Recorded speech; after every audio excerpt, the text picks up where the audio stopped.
Bonjour. Peut-on s'habituer au chaos? Notre monde aujourd'hui vit un certain nombre de chaos. La guerre en Ukraine, sur laquelle nous revenons d'ailleurs dans le numéro de cette semaine, bien sûr le tremblement de terre au Maroc, les inondations meurtrières en Libye.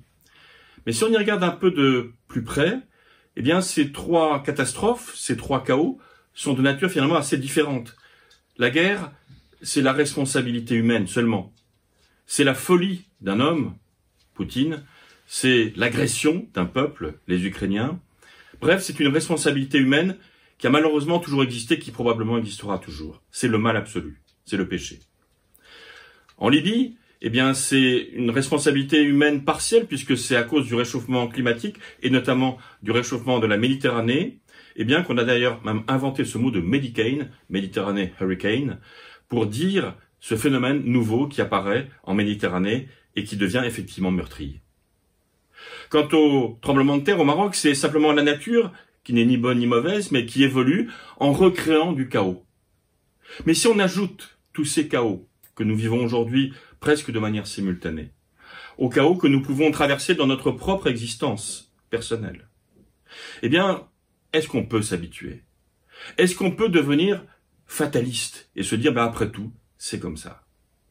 Il me semble que la réponse chrétienne, et notamment protestante, c'est le contraire du fatalisme.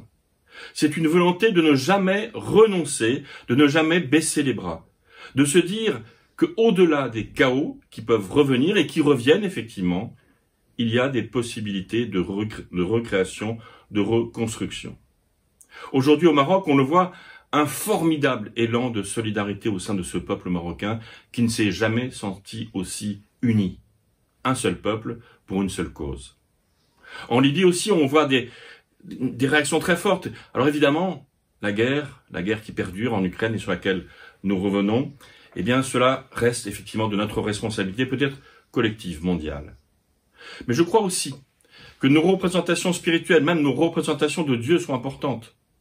On a peut-être trop souvent représenté Dieu dans sa toute-puissance, qui ferait tout ce qui advient, qui serait un marionnettiste, qui tirerait toutes les ficelles des événements qui nous arrivent.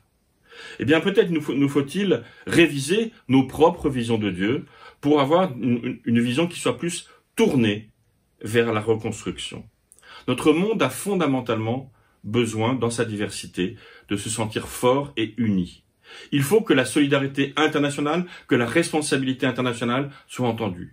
Que l'ONU, par exemple, ait plus peut-être de pouvoir qu'elle n'a réellement aujourd'hui. Que tout s'organise pour que, à chaque chaos existentiel, naturel, eh bien, il puisse y avoir de la reconstruction.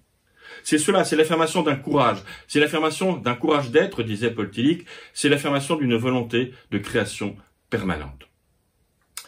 Vous pouvez retrouver cette réflexion et d'autres informations, d'autres analyses, notamment sur la guerre en Ukraine, sur reform.net.